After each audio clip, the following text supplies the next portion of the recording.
In this video, we are going to deep dive why UV is fast, what are the 7 engineering secrets that are behind its speed. It's 10 to 100 times faster, but why? Most people think it's just because UV is written in Rust, but that's only part of the story. I spent time researching this, reading blog posts from the UV team and going through the source code, and I found 7 engineering secrets that makes UV incredibly fast. Let's break down each one. So the first slide, it tells us that it's a common myth. UV is fast because it's written in Rust, and this is what most of the people believe, right? But the real story is that Rust helps because it's compiled, memory safe, no garbage collection.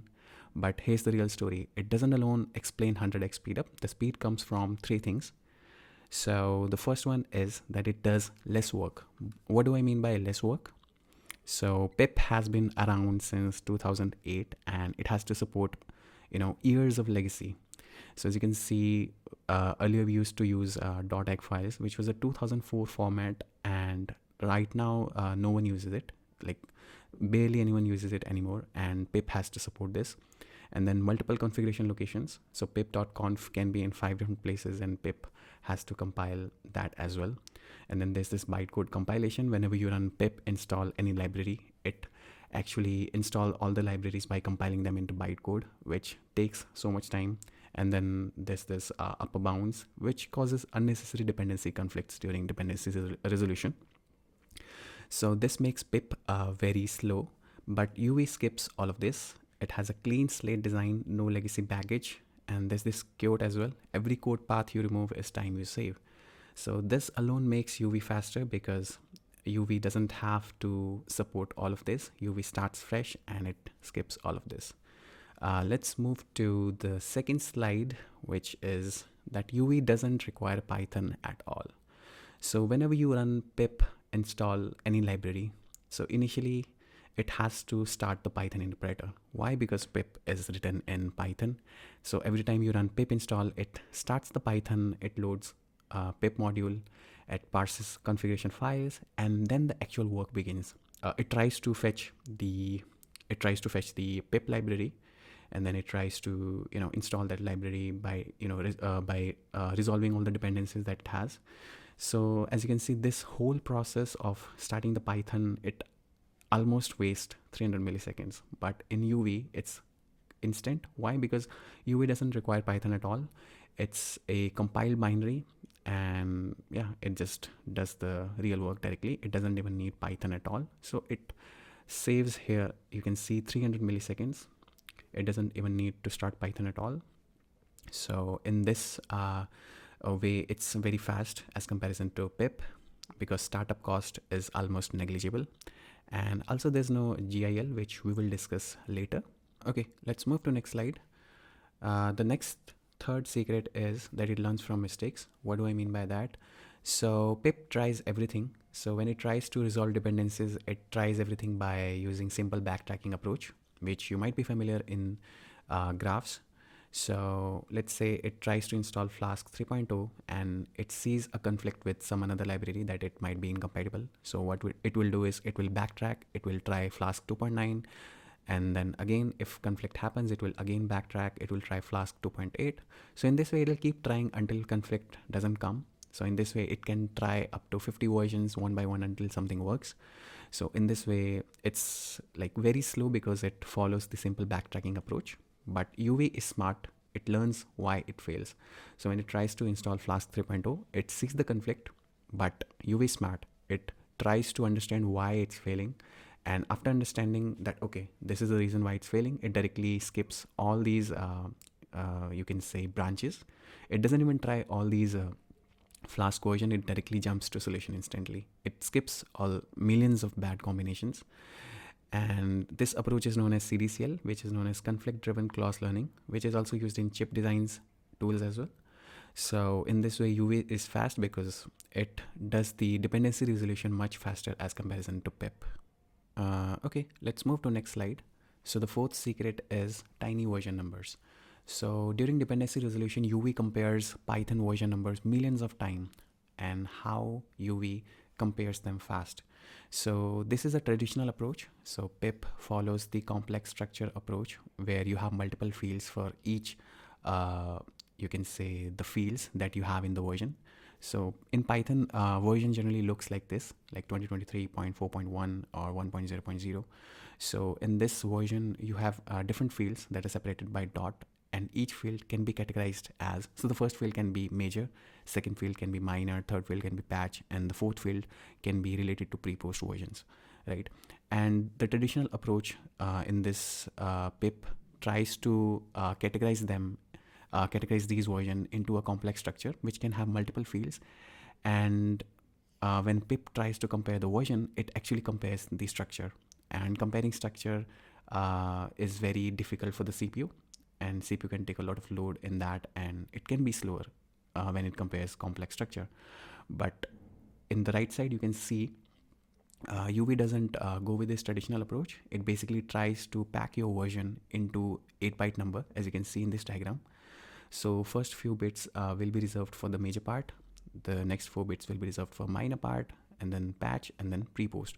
So in this way, it tries to pack your version into 8-byte number, and comparing number is very fast for the CPU. It's kind of like one CPU instruction that, hey, compare this version number with this version number, and it's very fast for the CPU.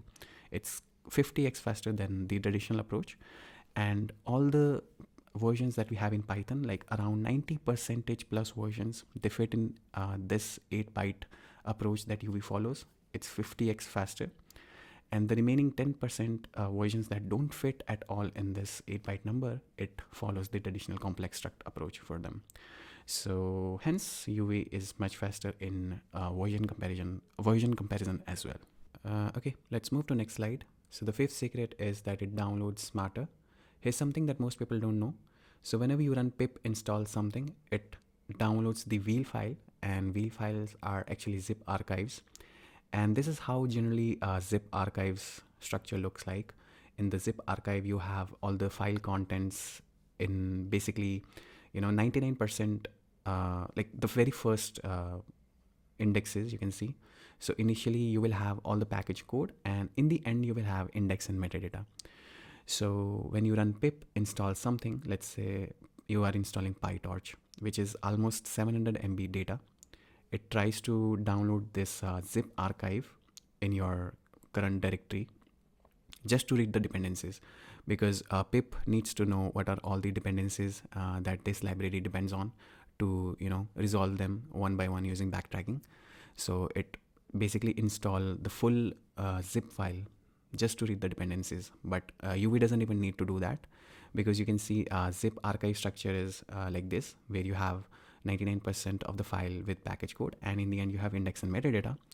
So basically UV tries to fetch this metadata by making 2 range requests.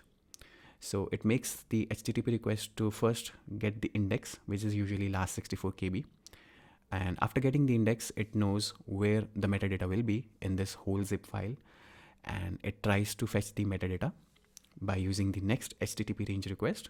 And in that request, it will know, okay, that this PyTorch depends on, following dependencies. So in this way, you can see we are just retrieving 100 KB data instead of 700 MB data as comparison to pip. And also less data is transferred, and we are only making 2 to 3 small HTTP requests just to get the metadata. So that's how UV is much smarter in downloading the zip and also to get the metadata information to resolve the dependencies. Okay, let's move to next slide. So the sixth secret is zero copy cache. So UV caches package metadata locally, but how does it read that cache fast? So this is the traditional approach. The pip, what it does is it stores the metadata in some file. UV also does that. It's usually .toml file. And how does it parse it? Every time it tries to read that file, it tries to parse that file. And for each data that is stored in that file, it tries to allocate memory for it. And then it uses it for the comparison or for downloading the libraries or metadata. But in case of UV, it uses the zero copy approach using RKYV library, which is a Rust library. And in this case, it doesn't actually need parsing. It doesn't actually need to allocate memory as well. It just uses pointer casting.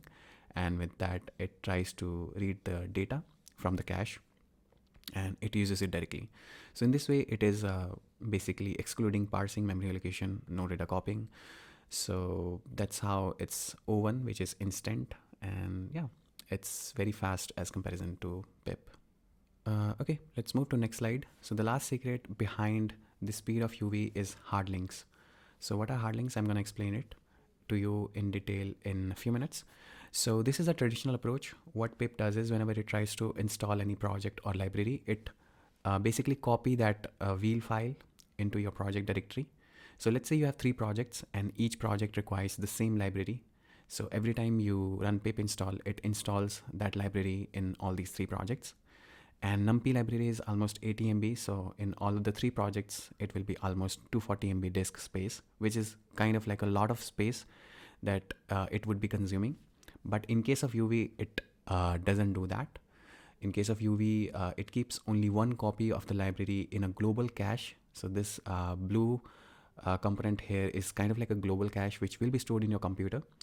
And this will store all the libraries that you will install using UV. It stores all of them in a single place, which is known as a global cache folder.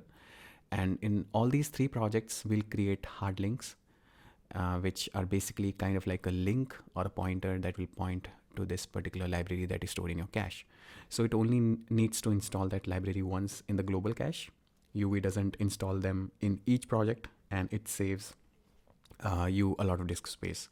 And also installing is much faster because it just refers to that global cache. That's it.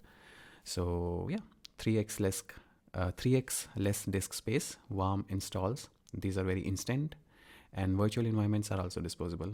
So that's why UV is much faster as comparison to pip. Let's move to the bonus slide, which is true parallelism. So Python contains GIL. So in GIL, what happens is you can't run multiple code parallelly. So every code has to run in a single thread. So let's say you are running 2 code, but you can't run 2 code parallelly. Every code will be running once at a time in a single thread. So this code can't run parallelly in the another thread. Only one thread runs at a time. But as you can see, UV is based on Rust, so it doesn't have any GAL. So it can run multiple codes in multiple threads parallelly. So that's why it's also much faster in comparison to UV, right? So GIL full form is Global Interpreted Lock, right? If you don't know about it. And yeah, this is just more detail. So UV uses Tokio, which is like a async IO library for multiple threading. And then there's this Rayon, which is like a thread pool for CPU work. And then lock free, which is kind of like so that threads don't block each other. And yeah, this is why UV absolutely flies on modern hardware. So let's move to last slide, which is like a recap. As you can see, so it does less work. No Python is required at all. It follows the CDCL approach for resolving dependencies, and also the versions are very tiny and all can be packed into 8-byte number for the comparison. It downloads less. It doesn't even need to download the whole zip file to just know the metadata.